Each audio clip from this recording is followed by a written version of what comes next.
ప్రాజెక్టులు కుంగడానిక ఎందుకు quality of construction రాను అప్పుడు కట్టిన ప్రాజెక్టులు అప్పుడు కట్టిన రోడ్లతో అసలు కంపేర్ చేయలేము.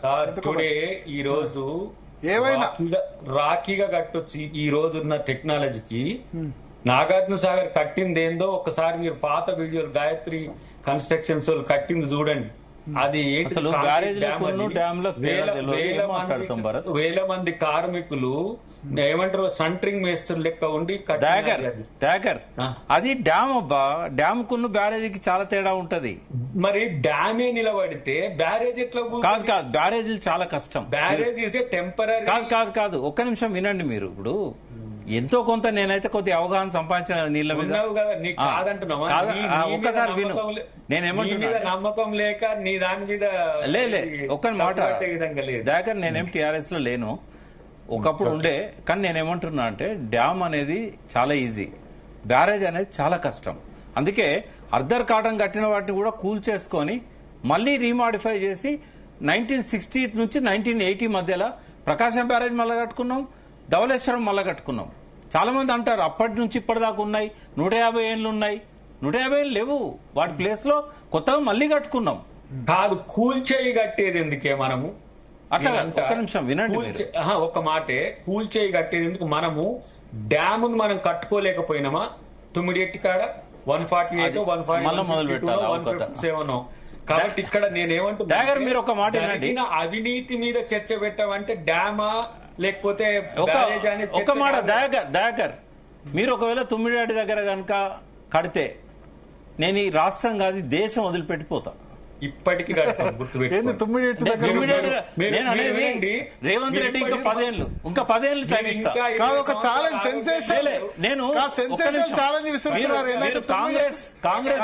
కంప్లీట్ చేస్తే నేను అనేది కంప్లీట్ చేయడం కూడా కాదు, కట్టాలి. వాళ్ళ బ్యారేజ్ కట్టాలి అంతే. బ్యారేజ్ దేశం వదిలి వెళ్ళిపోతా. అది కాదే, సాధ్యం కాదు. ఇటుకా నేను చెప్పేది నువ్వు అన్నావు కదా, వి ప్రకాష్ గారు ఇంకా 20 సంవత్సరాలు ఆరోగ్యంగా బతుకుతారు.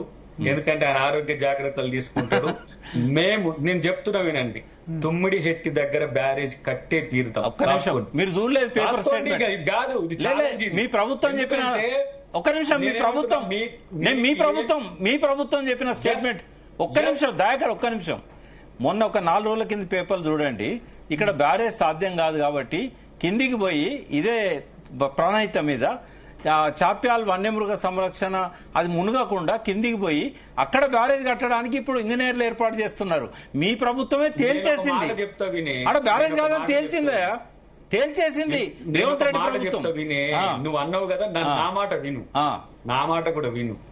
ఈ రోజు రాజశేఖర రెడ్డి గారి కమిట్మెంట్ మీద మీకేం నమ్మకం ఉందో నాకు తెలియదు, కానీ ఈ రోజు కేసీఆర్ గారి కంటే కాంగ్రెస్ పార్టీ సీనియర్ పార్టీ లేకపోతే జూనియర్ పార్టీ? Senior party. ఎన్ని వినండి, బాక్రా నంగల్ నుంచి తుంగభద్ర నుంచి మొదలు పెడితే అంబేద్కర్ గారు కూడా డిజైన్ చేసిన చరిత్ర చెప్తున్నా మీకు. సంబంధం ఏంది? ఒక్క నిమిషమే. 142నా 157 140 ఆడ బ్యారేజ్ కట్టడమా లేకపోతే డ్యామ్ కట్టడమా అనేది అసాధ్యమైంది కాదు. ఆడ అసాధ్యం. ఎందుకంటే చెప్తే నేను ఎందుకో చెప్తా. బ్యారేజీలు చెప్పినాక చెప్పు. నదికి అడ్డంగా కడతారా బ్యారేజీలు? అక్కడ బ్యారేజ్ కట్టడానికి నదికి అడ్డంగా వీలు కాదు. ఇగో ఇట్లా నదికి అడ్డంగా గింత పెద్ద విడుతున్న దగ్గర, సెస్మిక్ సెన్సిటివిటీ ఉన్న దగ్గర, మైనింగ్ ఏరియా దగ్గర మీరు బ్యారేజీలు కట్టి ఏం కావాలి? ఆడ బ్లాస్టింగ్స్ అయితే ఓపెన్ కాస్ట్ బ్లాస్టింగ్స్ జరుగుతున్నాయి. దూరం కట్టారు, అంత దగ్గర కట్టలేదు. అరే మరిగా నీకు అది కూడా నీకు చెప్పాల్సి. ఇది ఇక్కడ సాధ్యం కాదు. ఓపెన్ కాస్ట్ లకు దానికి ఎంత దూరం ఉందో ఇట్లా కట్టాలి బ్యారేజ్. ఒక నిమిషం, ఇట్లా కట్టాలి బ్యారేజ్. ఇట్లా కట్టడం అనేది ప్రపంచంలో ఎక్కడ లేదు. నేనేమంటున్నా, అసలు ఆయన కట్టిన దాంట్లో అవినీతి మీద మాట్లాడడం అంటే నేను అవినీతి గురించి